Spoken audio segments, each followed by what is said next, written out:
जब किसी बंदे को उसकी गलती पर मुतनब्बे किया जाए, उसको उसकी गलती बयान की जाए, तो वो उससे रुजू करने की बजाय, तौबा करने की बजाय, शर्मिंदा होने की बजाय दानिस्ता तौर पर वो गलती दोहराए, तो ऐसे शख्स को जरी कहा जाता है, हट धर्म कहा जाता है। उस शख्स को जरा बराबर भी माजूर नहीं करार दिया जाता, क्योंकि वो गलती पर मुतनब्बे होने के बावजूद भी उस गलती को दानिस्ता तौर पर दोहरा रहा है। यही हाल मुनीबुर रहमान साहब का भी है कि गुज़िश्ता अय्याम में जब हमने मुनीबुर रहमान साहब को उनके उन उमूर पर कि जो सराहतन शरीयत मुताहरा से टकराते थे, उन पर मुतनब्बे किया और उस पर उनको दलील के तौर पर इल्जामुल खस्मी बिमा हुआ काइलुहु के कायदे के तहत हमने उस शख्सियत का हवाला दिया जिस शख्सियत को वो खुद भी मानते हैं और उनका दावा मौजूद है। किसी को 10% आला हजरत पसंद है, किसी को 20%, किसी को 50%, लेकिन हमें 100% मतलूब है, लेकिन हमें 100% मतलूब है।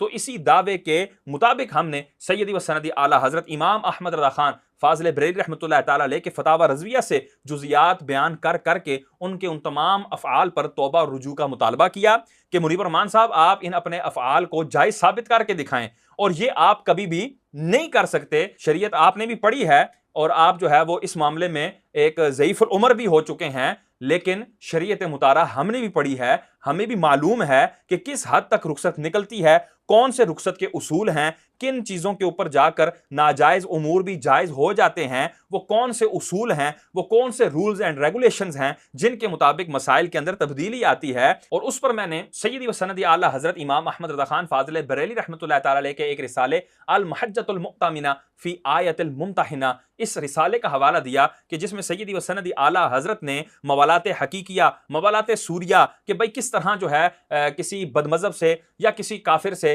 या किसी मुर्तद से ज़ाहिरी जो है वो हुस्न सलूक वाले मामलात रखे जा सकते हैं, कब रखे जा सकते हैं, कब नहीं रखे जा सकते। तो उन तमाम सूरतों को मुफस्सल और मुदल्लल जो है वो सैयदी सनदी आला हज़रत ने इस रिसाले के अंदर बयान किया। तो उस रिसाले में से मैंने कुछ बातें पढ़कर मुफ्ती मुनीब रहमान साहब से और उनके इमा पर किसी ऐसे मुफ्ती से कि जो वाकई जो है फिकी जुजियात को जानता हो, उससे ये मुतालबा किया था कि वो मुनीब रहमान साहब के इन तमाम अफ़आल को जायज़ साबित करे। तो मुनीब रहमान साहब अपने इन तमाम अफ़आल पर मुतनब्बे होने के बावजूद अब इन्होंने क्या किया है, अब इनका क्या मामला आया है, वो आज इंशाल्लाह हम वीडियो चलाएंगे। उसका पस मंजर मैं अर्ज कर देता हूं